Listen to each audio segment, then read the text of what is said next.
জায়েজ হবে। আর আপনি যে নাম বলেছেন মোহাম্মদ আয়ানুল হক, আয়ান অর্থ হলো প্রসিদ্ধ, অথবা আইনুন অর্থ আসল অর্থ হলো চক্ষু, মানে চোখের সামনে যেটা থাকে সেটা হলো প্রসিদ্ধ, সেটা হক মানে হলো তো আপনার সত্য। তাহলে এটা না, আয়ানুল হক অর্থ হলো ওই প্রসিদ্ধ ব্যক্তি যে সবসময় সত্যের পক্ষে থাকে। আর মোহাম্মদ রহিমুল হক, রহিম মানে হলো আপনার দয়ালু, সেই হিসেবে হকের ব্যাপারে যে খুব দয়ালু, সেই অর্থ হয় মোহাম্মদ রহিমুল হক। এই জন্য এইভাবে আপনি নাম রাখতে পারেন, কোনো অসুবিধা নেই। দুটো নামই সুন্দর আছে এবং দুটো নামটাই রাখা আপনার জন্য ঠিক হবে। ধন্যবাদ আপনার ফোন কলের জন্য। অসংখ্য ধন্যবাদ যে দর্শক আমাদের কাছে ফোন করলেন। আমরা নেক্সট কলার দিকে যাচ্ছি। আমরা নেক্সট কলার আগে চলে যাবার আগে আমাদের কাছে কিছু জিনিস জানতে যাচ্ছি শেখ মাদানির কাছে। আসলে বেসিক্যালি রাসূলুল্লাহ সাল্লাল্লাহু আলাইহি ওয়াসাল্লামের যে তিনি সিরাতের উপরে বেসিক্যালি তিনি যে কথা বলতে যাচ্ছেন যে অমুসলিমদের সাথে সম্পর্ক, শেখ মাদানি আমরা যেটা জানি যে রাসূলুল্লাহ সাল্লাল্লাহু আলাইহি ওয়াসাল্লাম সিরাতের বিভিন্ন ঘটনা তার সাথে ইয়াহুদিদের, তারপরে মক্কার পেগানদের সাথে তার অনেক ঘটনা জানি এবং তার অনেক বদান্যতা উদারতার কথা আমরা জানি। আমাদের সমাজে দেখা যায় যে বিশেষ করে আমরা এই অমুসলিম দেশে বসবাস যারা করছে, ব্রিটেনের মতো দেশে বা ইউরোপ কান্ট্রি বা আমেরিকার মতো দেশে যারা বসবাস করছেন, অনেক সময় একটা মেন্টালিটি আমাদের কাজ করে যে আমরা অনেক সময় খ্রিস্টানদের বা জুইশদেরকে বা পেগান যারা আছে, হিন্দু যারা আছেন বা অন্যান্য ধর্মের যারা আছেন, তাদেরকে আমরা গালিগালাজ করি বিভিন্ন সময়ে কোনো একটা ইস্যুতে। যেমন ধরেন রাসূলুল্লাহ সাল্লাল্লাহু আলাইহি ওয়াসাল্লামের কার্টুন ইস্যু, তার নামে কার্টুন ছাপা ছিল, তখন আমরা দেখা যাচ্ছে যে একটা হেট্রেড মেন্টালিটি আমাদের মধ্যে থাকে। তখন এই হেট্রেড মেন্টালিটিকে দমন করার উপায় কী এবং আমরা কিভাবে মানে আমরা সুন্দরভাবে আর্টিস্টিকলি আমরা এটাকে এর সাথে মোকাবেলা করতে পারি? প্রথম কথা হলো যে যারা আসলে ইমানদার তারা কাউকে ঘৃণা করে না। রাসূলুল্লাহ সাল্লাল্লাহু আলাইহি ওয়াসাল্লাম কোনো সময় কাউকে ঘৃণা করতেন না। একদিনের ঘটনা, আল্লাহ রসুল এক জায়গাতে ছিলেন, তার পাশ দিয়ে একটা ইহুদির জানাজা নিয়ে যাওয়া হচ্ছিল, লাশ নিয়ে যাওয়া হচ্ছে ইহুদিদের কবরে। তো লাশ নিয়ে যাওয়া হচ্ছে দেখে, ফিনারেল যাচ্ছে দেখে আল্লাহ রসুল সিম্প্যাথি দেখানোর জন্য উঠে তিনি দাঁড়ালেন এবং ওনাকে খুব স্যাড মনে হলো।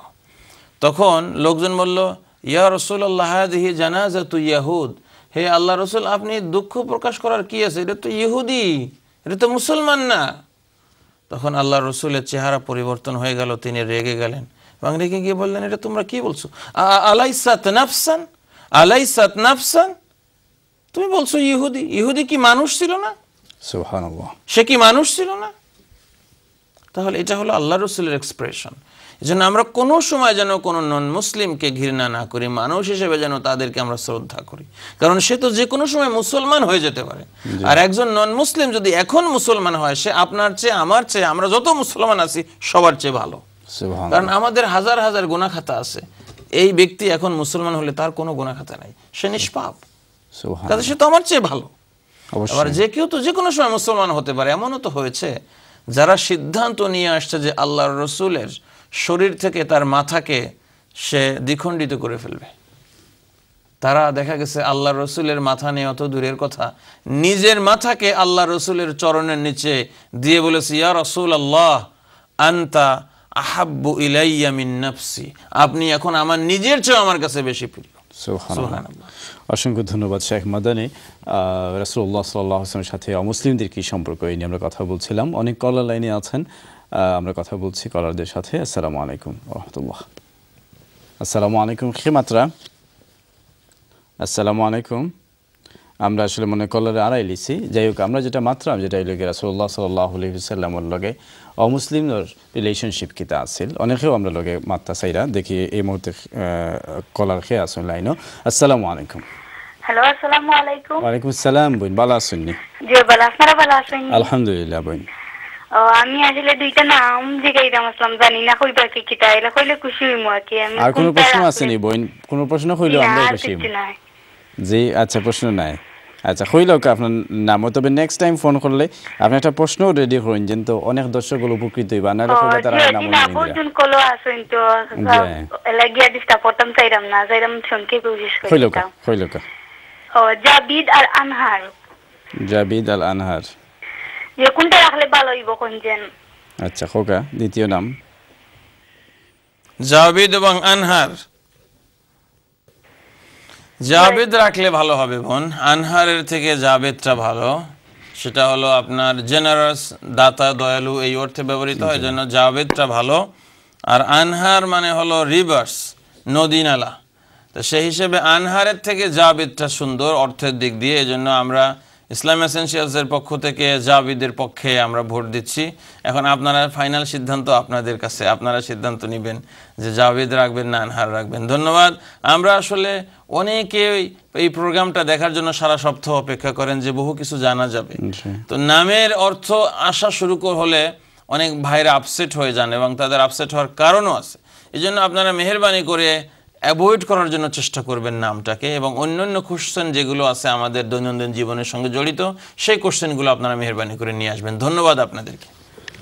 অসংখ্য ধন্যবাদ যারা আমাদের কাছে ফোন করছেন। আমাদের কাছে ফোন করার নাম্বার হচ্ছে 090408410447।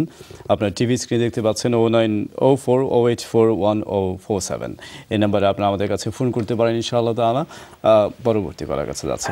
আসসালামু আলাইকুম। আসসালামু আলাইকুম। ওয়ালাইকুম আসসালাম। ভালো আছেন নি বইন? জি ভালো আছি, আপনারা সকল ভালো তো? আলহামদুলিল্লাহ বইন।